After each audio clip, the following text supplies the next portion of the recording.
मरेगा किसान लेकिन अपना हक और अधिकार लेकर जाएगा। हमारा एक किसान शहीद हो गया। पैलेट गन का इस्तेमाल किया जा रहा है, किसानों को अंधा करके मारने का जो ये कुचक्र रचा जा रहा है, इतना निर्दयी प्रधानमंत्री हिंदुस्तान के इतिहास में नहीं। जिस ड्रोन का इस्तेमाल गजा और हमास के युद्ध में हो रहा है, आज उसी ड्रोन का इस्तेमाल इस देश के अन्नदाता पर हो रहा है। क्या जो कील बिछाए गए वो किसानों ने बिछाया है?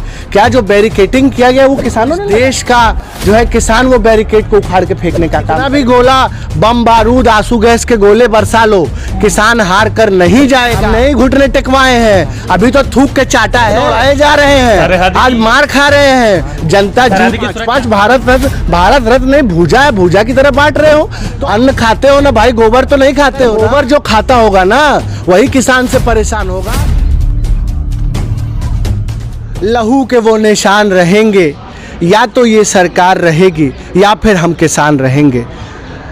बार बार अपनी मांगों को लेकर के किसान हाथ जोड़ रहा है, विनती कर रहा है, आग्रह कर रहा है, लेकिन सत्ता और घमंड के नशे में चूर किसान विरोधी तानाशाह सरकार सुनने को तैयार नहीं है।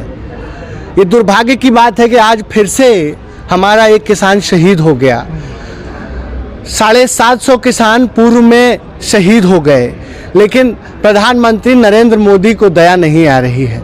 इतना संवेदनहीन, इतना निर्दयी प्रधानमंत्री हिंदुस्तान के इतिहास में नहीं देखा। Narendra Modi is the most incompetent, corrupt, inefficient ruler in the 75 years of history of India. इससे बड़ा निर्दयी प्रधानमंत्री आज तक हिंदुस्तान के इतिहास में नहीं हुआ। जिस तरीके से पैलेट गन का इस्तेमाल किया जा रहा है, किसानों को अंधा करके मारने का जो ये कुचक्र रचा जा रहा है, ड्रोन से हमला किया जा रहा है। आज आप देखिए, जिस ड्रोन का इस्तेमाल गजा और हमास के युद्ध में हो रहा है, आज उसी ड्रोन का इस्तेमाल इस देश के अन्नदाता पर हो रहा है।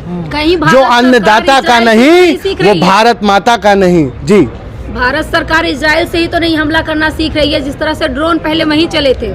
देखिए, ये सच्चाई है कि जिस तरीके से जो लोग आज इजराइल को सपोर्ट करते हैं, उनकी भी विचारधारा बेंजामिन नेतन्याहू की है। और जब जब देश में कमज़ोर विपक्ष होगा, तब तब नरेंद्र मोदी जैसा तानाशाह पैदा होगा। इस देश को खतरा तानाशाहों से है, इस देश को खतरा अथॉरिटेरियन गवर्नमेंट से है, जो सवाल से डरती हैं, जो नहीं चाहती हैं कि कोई भी इस देश में सवाल पूछे।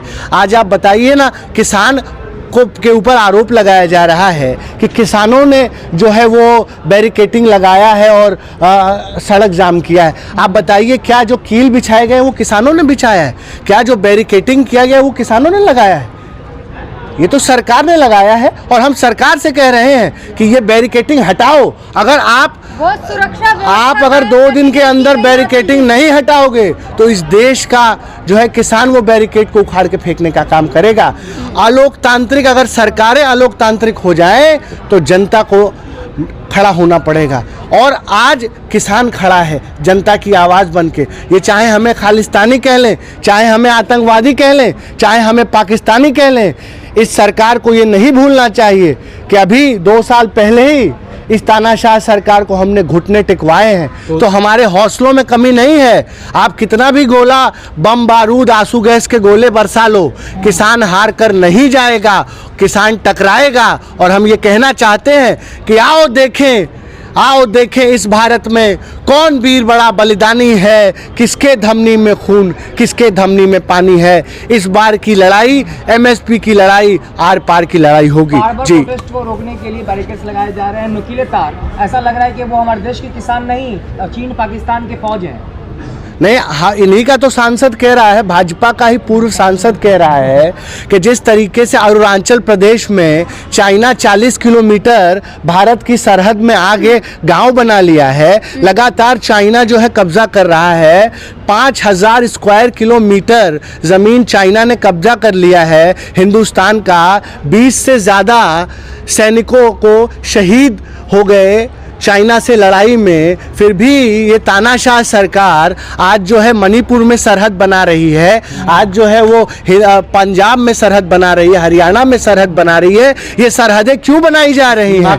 ये सरहदें इसीलिए बनाई जा रही हैं कि पहले तो अंग्रेज थे, अब ये काले अंग्रेज हैं जो कहते हैं फूट डालो, राज करो, क्योंकि जितना हिंसा होगा, जितना आगजनी होगी, जितनी जो है उन्माद फैलेगा, उतना ही इन्हें अपनी राजनीतिक रोटियां सेकने का मौका मिलेगा। जी, कह रहे हैं अमीर किसान, अब क्या चाहिए? अमीर किसान को एमएसपी क्यों चाहिए? अमीर किसान कहाँ है साहब? जिस देश में 1/4 जनता जो है भूखमरी से मर रही है, हंगर इंडेक्स में हिंदुस्तान जो है पाकिस्तान, चीन, बांग्लादेश से भी नीचे है, 1/4 जनता भूखे सो रही हो। पूरे देश के किसान कहाँ है सर? कहाँ?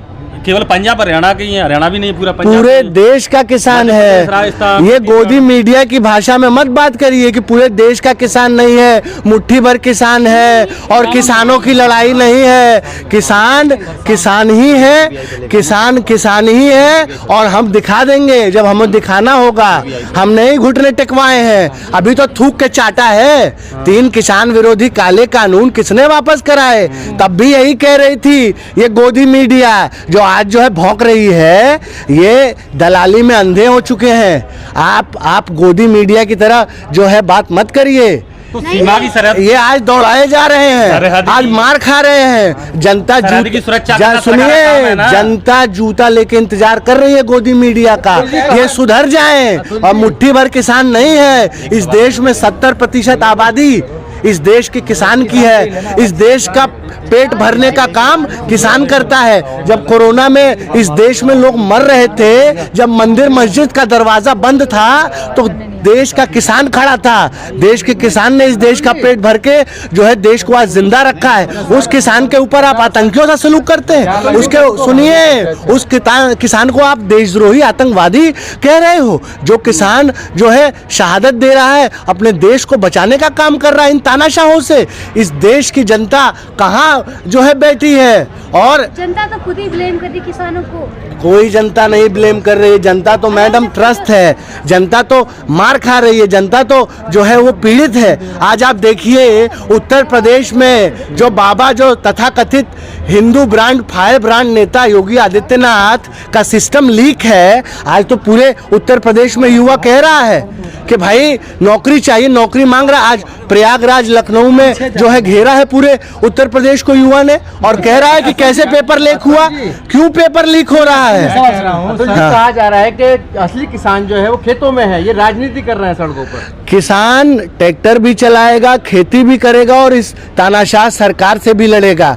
ये आप कहना बंद करिए गोदी मीडिया की भाषा की किसान मुट्ठी भर है और किसान कमजोर है। किसान कभी कमजोर नहीं था। कालांतर में भी अंग्रेजों को इस देश से भगाने का काम किसान ने किया है, और इन काले अंग्रेजों को भी भगाने का काम इस देश का किसान ही करेगा। तो घुसे हुए हैं, यही तो सवाल उठाया जा रहा है। नहीं, कहाँ उपद्रवी है? जो आंसू गैस के गोले बरसा रहे हैं वो उपद्रवी नहीं है। ये सरकार जो लगातार जो है वो आंसू गैस के गोले बरसा रही है, ये उपद्रवी नहीं है। जब सरकार उपद्रवी हो जाए तो फिर जनता क्या करेगी? आज लोकतंत्र के नाम पर लोगों का जो है आवाज को कुचलना, दमन करना आज तो आम बात हो गई है साहब। आज जो भी बोल रहा है उसको गायब करा दिया जा रहा है, उसके ऊपर मुकदमे कराए जा रहे हैं, उसको कुचला जा रहा है। कहाँ संविधान रह गया है? संविधान का गला घोट दिया गया है। इसीलिए इस देश का जो है किसान वो सड़कों पर है, और आंदोलन और तीव्र होगा अगर हमारी मांगे नहीं मानी जाएंगी। सम्मान तो दिया ना स्वामीनाथन को, भारत रत्न मिला, तो हम तो कह सिंह को मिला। आप देखिए इनकी दोगली राजनीति कि एक तरफ ये चौधरी चरण सिंह को और MS स्वामीनाथन को भारत रत्न देते हैं, और दूसरी तरफ स्वामीनाथन कमेटी की सिफारिशों को जो है वो कृषि मंत्रालय की वेबसाइट से गायब कर देते हैं। जो स्वामीनाथन जी ने कहा था कि C250+ का फार्मूला जो उन्होंने दिया था, जिसके लिए उनको रिकॉग्नाइज करके भारत रत्न दिया गया था, उसी जो है उनके नीति को गायब कर दिया गया। अरे स्वामीनाथन जी को तो आपने दे दिया। उनकी बेटी तो कह रही है, इस सरकार के खिलाफ लगातार बयान दे रही है कि मेरे पिता के सिफारिशों को लागू करो। ये ये सम्मान तो वोट के लिए दिया जा रहा है। आज कितने शर्म और दुर्भाग्य की बात है कि भारत के सर्वोच्च नागरिक सम्मान का आज किस तरीके से माखौल उड़ाया जा रहा है, और वोट के लिए वो आडवाणी भाई, आडवाणी जी ने कौन सा इस देश में जो है क्रांति ला दिया? आप बताइए, रथ यात्रा निकाली, हजारों लोग मरे, उसमें नफरत फैलाई, तो ऐसे लोगों को, ऐसे कम्युनल लोगों को आपने भारत रत्न दिया, और तीन, सुनिए ना, 3 भारत रत्न देने का प्रावधान है, 5-5 भारत रत्न नहीं, भूजा है, भूजा की तरह बांट रहे हो। तो आज देखिए इस देश में संस्थाओं की जो है वो अब कोई स्वायत्ता नहीं रह गई है। देश जो है आघोषित आपातकाल में चल रहा है। इस देश में किसान, नौजवान, युवा सभी पीड़ित हैं और सभी इस तानाशाह सरकार से खफा हैं। आप आने वाले समय में आप देखेंगे कि हम लड़ाई लड़ेंगे और